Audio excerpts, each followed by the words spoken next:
a ese templo. Los discípulos se quedaron con esa idea, pero no le preguntaron a Jesús allí en la iglesia. ¿Por qué los discípulos no le preguntaron a Jesús? Ahí está Jesús en su sermón profético mirando hacia Jerusalén. ¿Por qué los discípulos no le preguntaron a Jesús ahí mismo en el templo qué cosa iba a pasar con Jerusalén? ¿Por qué creen ustedes? Los discípulos no querían que las gentes de allí se enojaran con Jesús. Ahora, yo tampoco quiero que ustedes se enojen conmigo, pero bíblicamente, hermanos, estamos yendo directamente a que el Señor nos reprenda. Eso es bíblicamente, lo vamos a encontrar. Cuando Jesús estaba por ahí en el monte de las Olivas, los discípulos se acercan y le hacen una pregunta doble. Avanzamos a la siguiente, por favor. Dice, versículo 3, ¿cuándo serán estas cosas? Número 1, y en la segunda pregunta que está abajo, ¿y qué señal habrá de tu venida y del fin del mundo? Ahí están las dos preguntas. Dos preguntas muy diferentes, una de otra. Una tenía que ver con Jerusalén y otra tenía que ver con el fin del mundo. La caída de Jerusalén ya está en el pasado para nosotros. El fin del mundo está en el futuro para nosotros. ¿De acuerdo? Dos preguntas. Número 1, ¿cuándo serán estas cosas? Lo que Jesús dijo del templo, que iba a caer, no iba a quedar piedra sobre piedra. ¿Qué señal habrá de tu venida y del fin del mundo? Y entonces Jesús se pone a mirar hacia el futuro. Es como alguien que tiene que explicarle a unos niños algo muy difícil. Y de pronto Jesús extiende su mirada, pero no mirando el aire. No, Jesús mirando los eventos hacia el futuro. La mirada profética de Cristo. Él extiende su mirada hasta nuestra época, hasta su venida. Y cuando Él ve hacia el futuro, Él ve en orden cronológica, ¿me están siguiendo? Orden cronológica, los eventos tal y como van a ocurrir, uno después del otro, uno después del otro. Y Él empieza diciendo, primero viene esto, y luego viene esto, y luego viene esto. Por eso es que yo les invito a ustedes que en forma cronológica vayamos leyendo San Mateo 24, para que veamos cuál fue la forma en la que Jesús presentó cada evento, y luego veamos dónde estamos y qué viene delante de nosotros. ¿De acuerdo? Vamos a verlo. San Mateo 24, versículo 4 y 5. Respondiendo Jesús les dijo, mirad que nadie os engañe. Versículo 5. Porque vendrán muchos en mi nombre diciendo, yo soy el Cristo, y a muchos engañarán. Mirad que nadie os engañe. Vendrán muchos en mi nombre diciendo, yo soy el Cristo, y a muchos engañarán. Que aparezca todo lo que está en la pantalla, por favor. Todas las letras que están ahí, ya de una vez. Muy bien. Vamos a ubicarnos aquí. Este es el primer evento que Jesús presenta. En 2 Tesalonicenses, capítulo 2, versículos de 2 al 4, el apóstol San Pablo también dijo algo muy similar. Ahora déjenme explicarles. Cuando los discípulos empezaron a morir, las falsas doctrinas empezaron a llegar a la iglesia. Y las falsas doctrinas venían, hermanos, no venían revestidas directamente del paganismo. No, eran introducidas por personas cristianas. Entiéndanme, cristianas. Personas que venían en nombre de Cristo.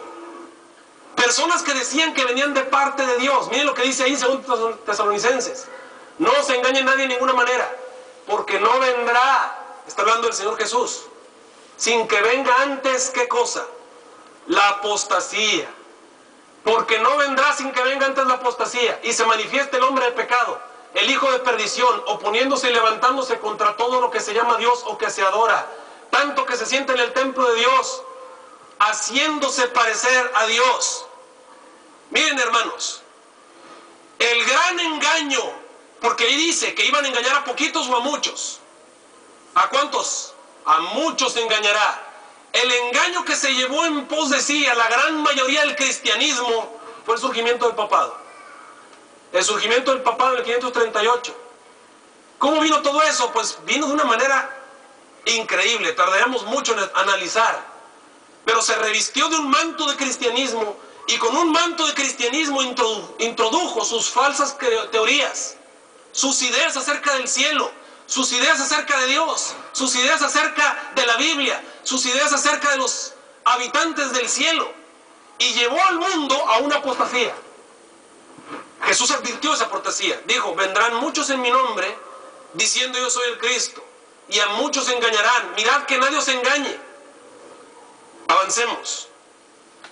Ya nos ubicamos entonces en una época. Ahora estamos en el versículo 6. Y oiréis de guerras y rumores de guerras. Mirad que no os turbéis, porque es necesario que todo esto acontezca, pero aún no es el fin.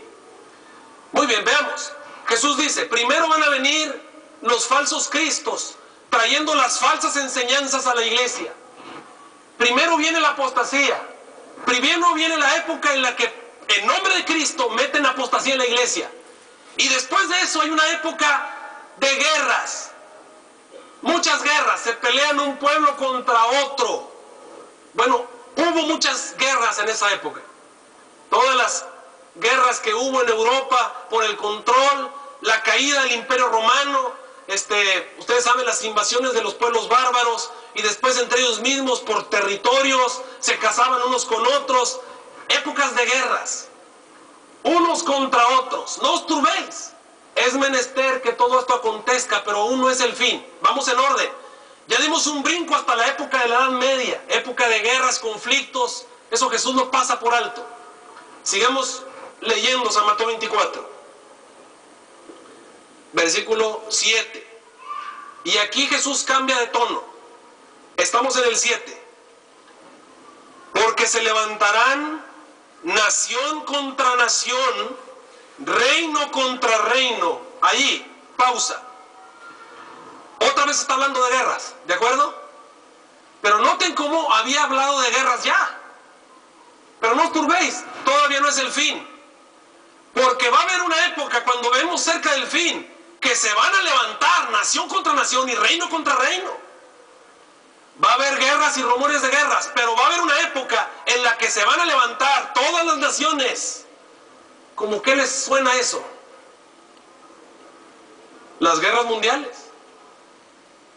Las únicas guerras en las que se han levantado todos los países de la tierra en guerras, pues son la Primera y la Segunda Guerra Mundial. Noten, Jesús habló de guerras. Va a haber guerras, pero aún no es el fin. ¿Por qué? Porque va a haber una época en que se van a levantar nación contra nación y reino contra reino. Y en esa época en que se levante nación contra nación y reino contra reino, ¿qué más va a ocurrir? La siguiente, por favor. Dice, estoy en el 7. Y habrá pestes, ¿qué más? Hambres, ¿qué más? Terremotos en diferentes lugares. Y todo esto es principio de dolores. Pongan todo lo que está en la pantalla. Terremotos por los lugares. La que sigue también. Ok, vamos a ver. No, la anterior, por favor, disculpen. Mire, ahí. Queridos hermanos, ¿qué hace diferente al siglo XX de todos los siglos que alguna vez existieron? ¿Qué es lo que lo hace diferente? El siglo XX fue un siglo de terremotos. Promediamos 2000 terremotos por año. Antes de 1755, los terremotos eran prácticamente inexistentes. Después de 1755, los terremotos comenzaron a llegar, hasta que en el siglo XX, entiéndase, de 1900 al año 2000, los terremotos se hicieron tan comunes que promediamos en el planeta 2000 terremotos por año. Por año. Hay tantos terremotos que ya ni nos llaman la atención. Se nos hace algo muy común que la Tierra se mueva, pero la Tierra no tiene que moverse. Eso es algo anormal. Es una época de terremotos, y Jesús lo presenta aquí. Dice, habrá terremotos, hambres y pestes. Y Jesús dice algo, y todo eso no es más que principio ¿de qué? De dolores. Sigamos leyendo. Ahora vamos a ubicarnos todos en el versículo 9. Entonces algo va a ocurrir allí. Os entregarán a tribulación ¿Están leyendo el versículo 9?